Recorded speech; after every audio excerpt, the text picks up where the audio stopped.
Welcome to the Friday press conference ahead of the 2019 Singapore Grand Prix. Joining us today from left to right, we have Fred Vasseur, Günther Steiner, Christian Horner, Cyril Abiteboul and Zach Brown. Well, Günther, if we could start with you, please. You've just confirmed Romain Grosjean for 2020. Can you just talk us through your reasons for that decision? We just woke up one morning and decided to do it. Easy as that. Easy, yeah. How close was the decision with Nico Hülkenberg, for example? So now we have to work, you see, to pull more out. We talked with him, but in the end we decided to go with Romain. Just talk us through Romain's strengths, weaknesses. Weakness as well. Where should I start? Romain was with us a long time, and we looked at ourselves, and in the moment the driver is not our issue, it's the car. So in the end we decided to focus on the car and keep the other things stable, and therefore we re-signed Romain for another year. We know his weaknesses. I think a lot of people know them. He has got very big highs and very big lows as well. So hopefully it's time to change, but I'm waiting for that, and maybe next year is a good year. Well, Günther, how can you help him be more consistent? I tried it always. If somebody's got anything to teach me, I'm here. Just make an appointment with Stuart, and I'm listening very, very good. Okay, thanks for that. Fred, if we could come on to you. On the subject of Nico Hülkenberg, is Alfa Romeo a viable option for him? So far, we are focused with Antonio. That Antonio had a very tough weekend in Spa, but a very strong recovery the week after in Monza, and we want to help him to develop and to continue to improve. That it will be time to discuss about the future, but I'm really focused on Antonio. That I think he's doing step by step a good job. And well, what has he got to do? What has Antonio got to do to retain his seat? Everybody's under pressure into the paddock, and that it's not only the drivers, that we are under pressure, and the Formula One is a world of pressure, and but we have to deserve, all of us, and Antonio also. That. And you feel he has the speed? Is it a consistency but the thing speed is there for sure. That he's matching Kimi in quali. That since the first one, and we have absolutely nothing to complain about the speed. And so consistency with him, is that what you want him to work? I just want to score more points, but as everybody. Okay. Thank you, Fred. Zach, if we could come on to you now, please. It's been a slightly difficult period for the team since the summer break, during which Renault have taken a chunk of points out of you. First of all, have you taken extra precautions here to improve reliability? No, I think you just got to keep going racing as you can. Our pit stop obviously cost us in the last race. We understand why, so we have addressed that. So hopefully we won't have a repeat. And the last couple of races haven't been great, but that's racing still. I think 7 races to go, so it's going to be a close fight to the finish. How important is momentum for a team like McLaren? I think momentum in the sport is important for everyone, whether it's drivers or race teams. So it'd be good to come away from here with a good result, given we've had 2 poor races. This is a tricky track. Who knows what the conditions will be, but I think you just got to stick to what you know and put the races behind you and focus on this weekend. And given that McLaren finished 6th in the Constructors' Championship last year, how important is 4th for you this year?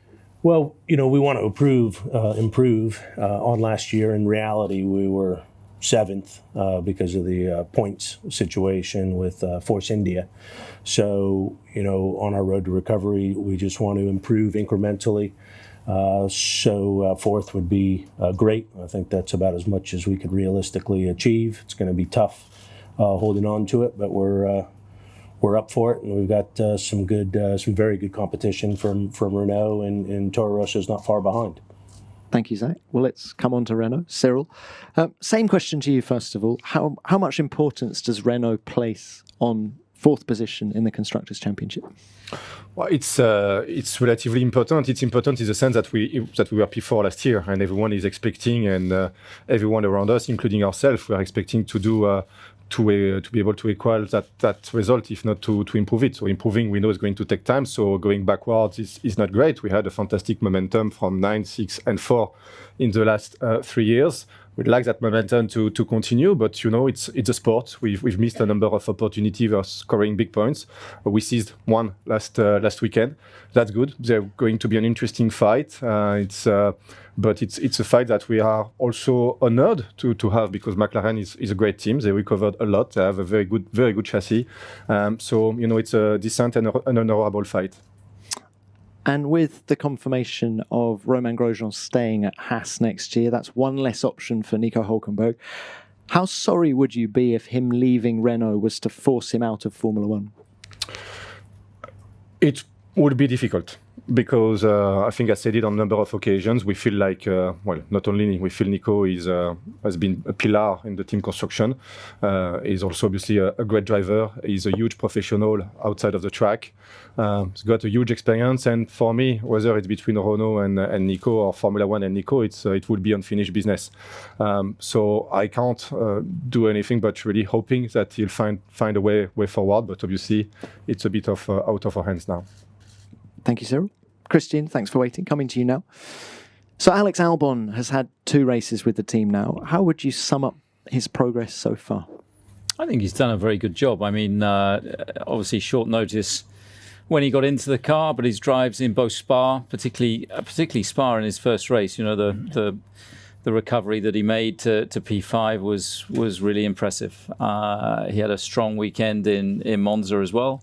And so everything that he's done so far, I have to say, the whole team's been very impressed with. And looking ahead to this weekend, Red Bull has scored 12 podiums here in Singapore, which is double that of any other team. FP1 went well for you. So how do you fancy your chances looking ahead to Sunday? Yeah, impressive statistics, but unfortunately, Mercedes have finished ahead of us quite a few times in the last 4 or 5 years. So I think they are very much going to be the favourites here. Lewis is always strong at this circuit, but we've got a competitive car, and we hope to be able to take the fight to them. And we pushed them hard last year. Hopefully, we can go one better this year. Max has been in fantastic form, during the summer months, and had a positive first practice, but that's only one practice at the start of a long weekend. Thank you, Christian. Let's open this to the floor now, and please remember to give your name and publication. First question, please. Luke Smith, Crash.net. Christian, on drivers for 2020, when do you expect Red Bull to be taking a decision? Do you think this will be something that will come after the end of the season? Well, we don't need to be in any rush. I mean, all the drivers that are under consideration are under contract, so we're in a unique position where we don't need to rush anything. So we'll take the fullness of time to look and evaluate the progress of Alex and measure it against Danny and Pierre. And as a follow-up, Christian, it is just Danny and Pierre. Would you look at Nico Hülkenberg, for example? Nico isn't on our list. He's a great driver, and it'd be a great shame not to see him continue in Formula One next year. He's a professional driver that arguably hasn't achieved his potential in Formula One, and I hope very much for him that he does find a seat, because he's better than some other drivers that are on the grid, and he should be in Formula One. Thank you. Next one. Scott Mitchell from Autosport. Fred, you mentioned about with Antonio, you want to see that sort of improvement to the end of the year. With a decision for you for 2020, will you wait until after Abu Dhabi just to make sure Antonio gets the full season to grow? Would make sense, as we are not in a rush at all. That could make sense to postpone the decision and to have a look on Antonio and the improvement from Antonio. But honestly, that I think he's on the good way. Thank you. Next one.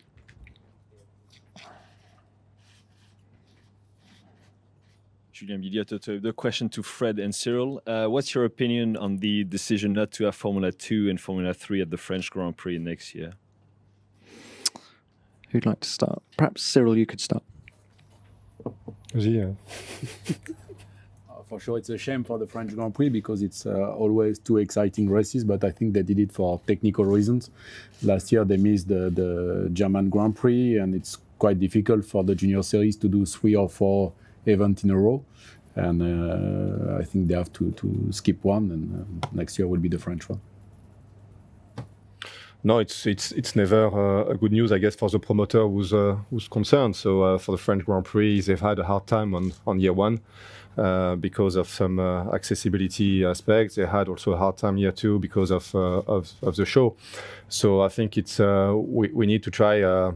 As Frenchmen into the sport, try to come out also with some offer for support. Last year, we also tried to create some event with some racing from Renault, like Clio Cup. We could also be considering Formula Renault to go there. So we have a number of things that we could do to help and make sure that there is a busy weekend and value for money for people buying tickets, because we all know tickets are quite expensive. We need to make sure that there is not a vicious circle and that we're all here to make sure that this event is sustainable, because we still believe that it's a great thing to have a Formula One race in France as being a French car maker with a French driver. Thank you. Next one. David Coth, motorlad.com. My question is for Zach. Lando was at McLaren Shadow yesterday doing the esports. I'm just wondering, how's the esports impacting the team, if at all? The esports, our shadow program, has been very successful. We were the first Formula One team last year to really launch our own esports platform. I think esports in general is really good for motorsports. I think it becomes the new grassroots. Historically, it's been karting, which is quite expensive and unobtainable for many people. And I think esports can put a steering wheel in the hand of men and women around the world of all ages, and talk to the younger generation to help grow our fan base. So it's been very successful. Our partners like it. I think it's good for McLaren, and I think esports in general is a good thing for motorsports. Thank you. Next one. Joe Klausmann for Racing Line in Hungary. Question for Fred and Günther. What is your opinion about the coming budget cap? Do you need it? Is it enough? Will it help you? Yeah, we can come back on this topic. For sure, the budget cap is far away of our current budget, but I think it's the first step of the financial regulation, and for sure for us it won't have a huge impact. I don't know for Günther, but at least for us. And but that's life. No, I agree with Fred. Once we agree, this is not of many times, but we are well below the budget cap. So, but it's in the regulations now, and now we see what is coming. Thank you. Any more? Joe from Burek Racing News 365. Question to all. How do you feel about the fact that Nick de Vries, who's about to be the Formula 2 champion, won't be racing in F1 next year, but will be heading to Formula E? Who would like to start there? Zach. I think it's great. He got a top-line ride in Formula E with the Mercedes team. Nick's an excellent driver. He was part of our junior program some time ago. And, there's not a lot of seats in Formula One available at the moment. So just glad he's landed somewhere where he can continue to shine and have a career in motorsports. Cyril? No, the only comment is that I'm still, we said that on a few occasions, we are still under the impression that there are not enough seats in Formula One.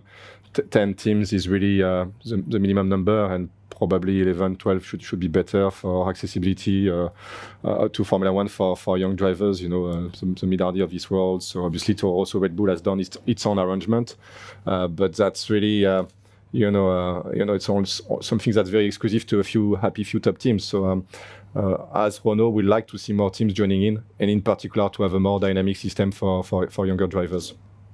Christian? I think it's good for him to have a professional career.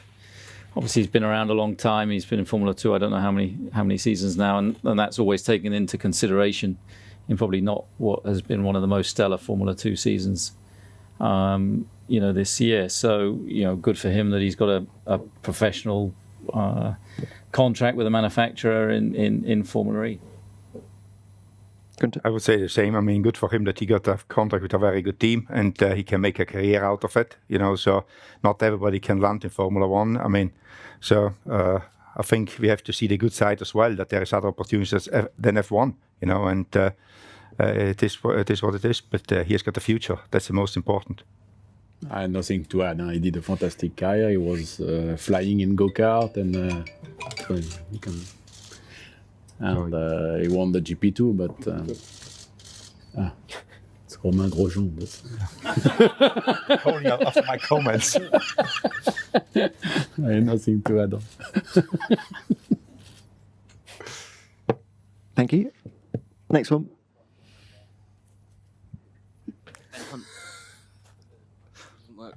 Does this work? Yeah. Ben Hunt from The Sun. Question to Christian. A couple of stories after the last race about changes to qualifying on the Saturday coming next season. Is there any update that you can tell us about? And is it a format that needs changing, do you think? There's been lots of discussion about qualifying. For me, I actually think, personally, qualifying works really well. The 3 sessions, it's easy to understand.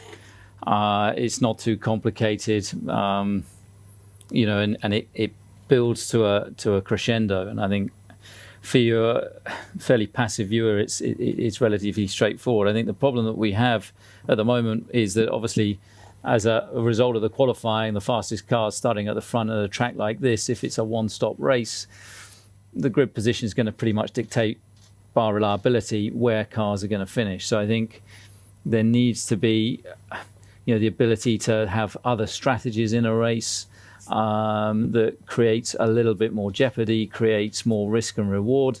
Because we've seen some of the most exciting races like Nürburgring, where all analysis goes out the window and you're just reacting on instinct as to what's happening at that point in time, because you can't strategize something like that. And I think Grand Prix teams today are so good at analyzing the data and maximizing the performance to the start to finish of a Grand Prix. I think, if we can add in more variance to a race, but not doing it artificially, I think, certainly I would be in favour of. Other people's thoughts on the qualifying format? Anyone got anything to say? No? Okay, next one. Scott Mitchell from Autosport. 205, please. Another one on potential changes.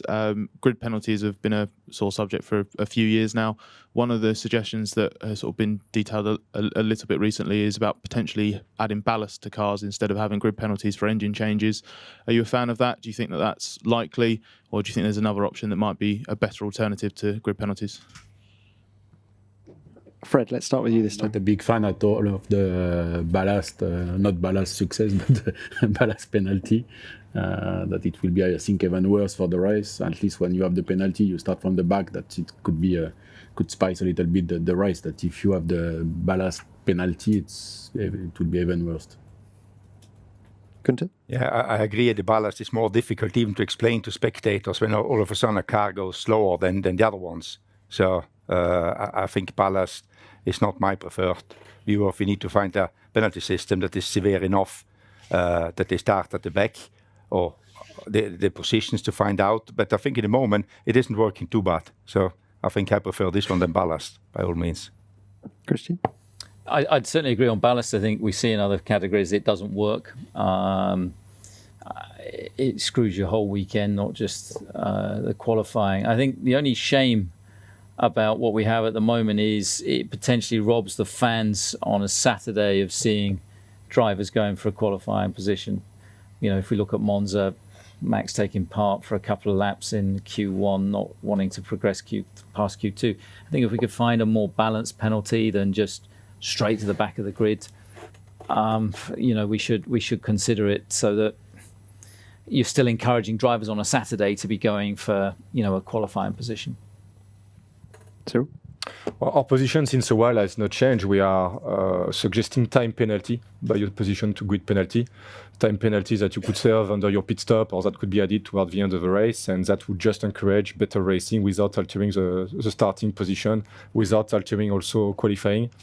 And frankly, I don't understand the unintended consequences. I don't understand why it's not more commonly supported, but there must be a good reason. Sorry? I agree with Cyril. I think so you got one vote. Thank you. I think a time penalty is pretty clean to understand. Doesn't really mix up the grid. You serve it at your pit stop. Strategy comes into play. When do you pit? Tires, etc. So that I think would be the simplest, least disruption, and easiest to understand, and add some excitement to the race. Thank you. Any more? Chris Vedlin from Racer. Christian, Red Bull's been known for the strength of its aerodynamic department over the past decade. With what you know of the 2021 regulations, are they a bit too prescriptive, or are they exciting your aerodynamicists and people like Adrian Newey? And then for everyone else, a similar question, how are your aero departments looking at that? Well, I doubt there's any aero department that's read those rules and got particularly excited about them. For any aerodynamicist, prescriptive design it's not in their DNA. So the regulations, some were released yesterday, I think, and there's probably a few long faces in the aero department today. But that's not just unique to Red Bull, and our strength over the last few years hasn't purely been solely down to aerodynamics, but it's a matter of digesting those rules. They raise some questions which will no doubt be put forward in the coming meetings that we seem to have endless amounts of, and we'll see where they end up. Let's get other people's thoughts on this. Zach? I think I would too like to see more freedom, especially when you have the budget cap. Then you're fixed on how much you can spend, and if the rules were a little bit more opened up, whether it was aerodynamics and others, then you'd have some more choices to make, and you might see cars coming out looking a little bit more differently than they do today, because you could choose where you think you're going to get your competitive advantage. That being said, all the engineers in this sport are pretty clever people, and so they will figure out areas where they think they can make a difference. So I still think it'll be a strong engineering exercise, but opened up rules, I think, because the budget cap kind of stops you from just spending. Maybe doesn't require that same level of restrictiveness, because you've got that ceiling set for you. Thank you. Cyril?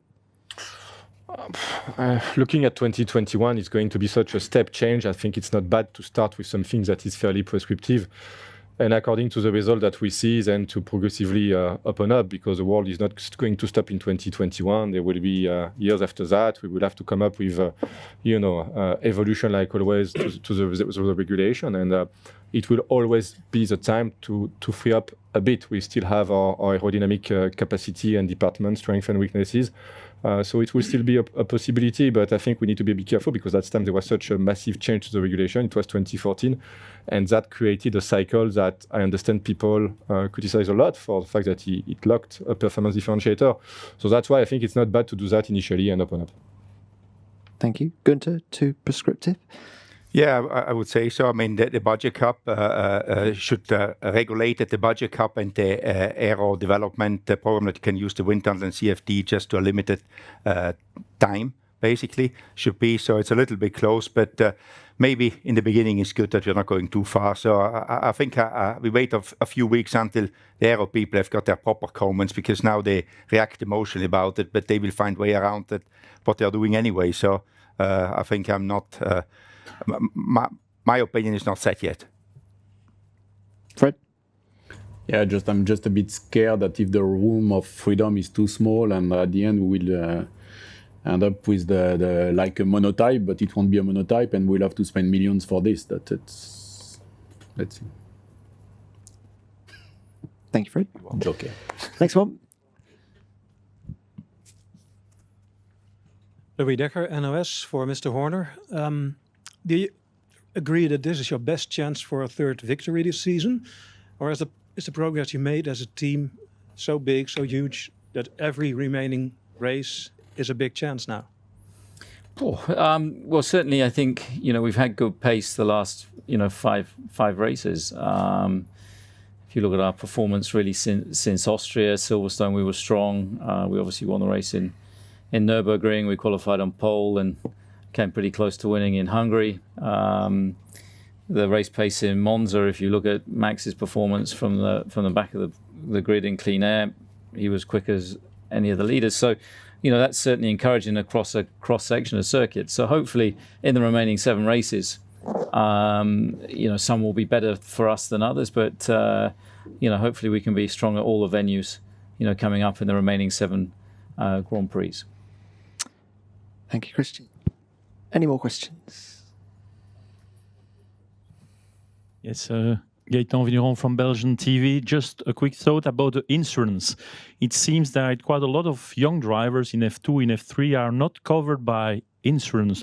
Do you not think it would be an obligation organized by the team themselves to avoid serious problems? Gaëtan, sorry, that's for everybody? Or? Yeah. Fred, let's start with you. Honestly, I don't know that we are taking care about the insurance for our drivers, and ART, for example, is doing the same in Formula 2 and Formula 3, but perhaps that from some of the drivers it's not the case, but perhaps that we have to take care of this. Yes, right.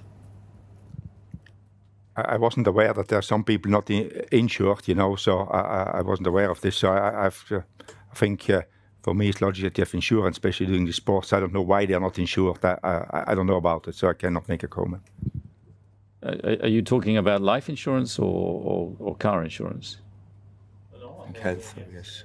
For health, I mean, yeah, he had, accident. When I was driving, it was obviously down to the individual to take out a policy because everybody's circumstance is different. So, I mean, I would say it's really something that sits with the driver to take out the policy that's appropriate for them and their circumstance. Cyril, anything to add? No, as far as we're concerned, all our academy drivers are insured. That's part of what they need to fulfill in order to qualify. Obviously, then there are different types of insurance, that's like everything in life. So maybe we need to be more drastic about the level of the insurance. So we make sure that this is the case for our drivers. And Zach? I think all racing drivers need to have insurance.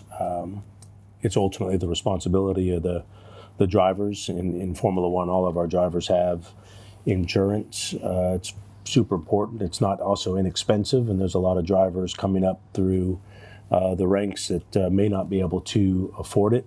But it's certainly very, very important, especially when you need it.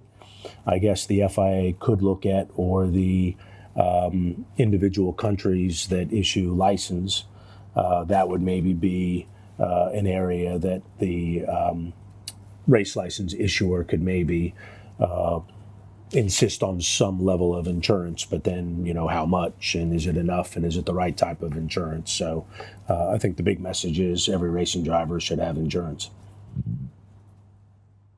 Thank you. Any more? Joost Nederpelt, Nu.nl. Question to Christian. We saw in Monza that Ferrari has a very strong engine. Are you confident that Honda can close the gap anytime soon? Well, I think that Ferrari are very much the benchmark at the moment in Formula One. We see that their straight line speed is truly impressive. I think the rest of the manufacturers are converging to a pretty close ground. It's just Ferrari that has that outstanding performance. So it's down to the rest of the manufacturers to ultimately catch up. They are the current day benchmark. Thank you. Next one. Oliver Davis from Sportskeeda. Just a bit of an insight for the weekend, obviously being a night race. What's it like for teams to start later on in the day? What's it like with it being a longer weekend? Is it a longer day? What's it like? Is that for everybody? Yeah, sorry, that's for everybody. Where should we start? Zach, let's start with you this time. most of the drivers, I'm sure all the drivers, stay on European time. So I think for them, they adjust just like it's any normal Grand Prix. Most of that is the case for the racing teams. I think for the executives in the race team, such as myself, it becomes a much longer day. I got started this morning at about 8 o'clock, and we'll do that each morning. So I can tell you I'm more tired than normal, but I think for the majority of the racing team, they just adjust the clock accordingly. Cyril? No, nothing really to add, because it's a bit strange for your body, because you try to stick indeed to a time zone, but everything around you is telling you something a bit different. It's difficult not to either eat 5 times in a day or not at all in a day. So I'm trying to find a proper balance. Yeah, you're always a 5 time. No, but it can look like very long hours. And what's a bit sad is that we are completely detached to the city. Sometimes when after work we like to, walk into the streets and get a feel for the city in which we are, racing. And here it's, if you work out at 3 or 4 o'clock, you see the street cleaners. We see the streets. Yeah, exactly. So no comment. No, I'm not finishing that sentence. Christian, how about you? Well, I mean, first of all, it's a great atmosphere to race at night. I suppose the benefit for Zach is he gets to have 2 breakfasts.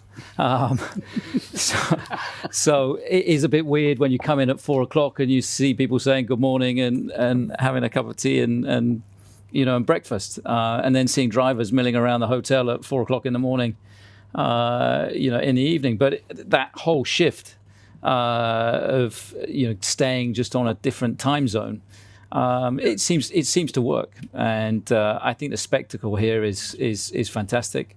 I think the race is always a highlight on the calendar. It's from a corporate point of view, it's one of our biggest races of the year. We have more guests here than 90% of the other Grand Prix that we go to.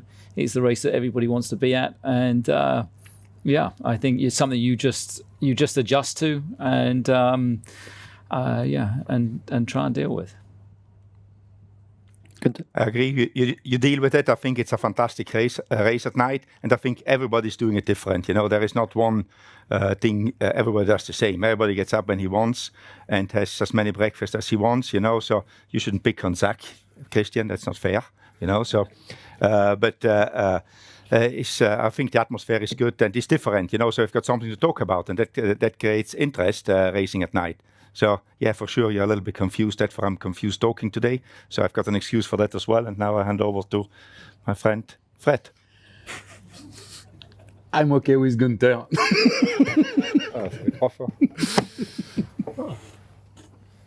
Okay, that's all we've got time for. Thank you, gentlemen. Good luck this weekend.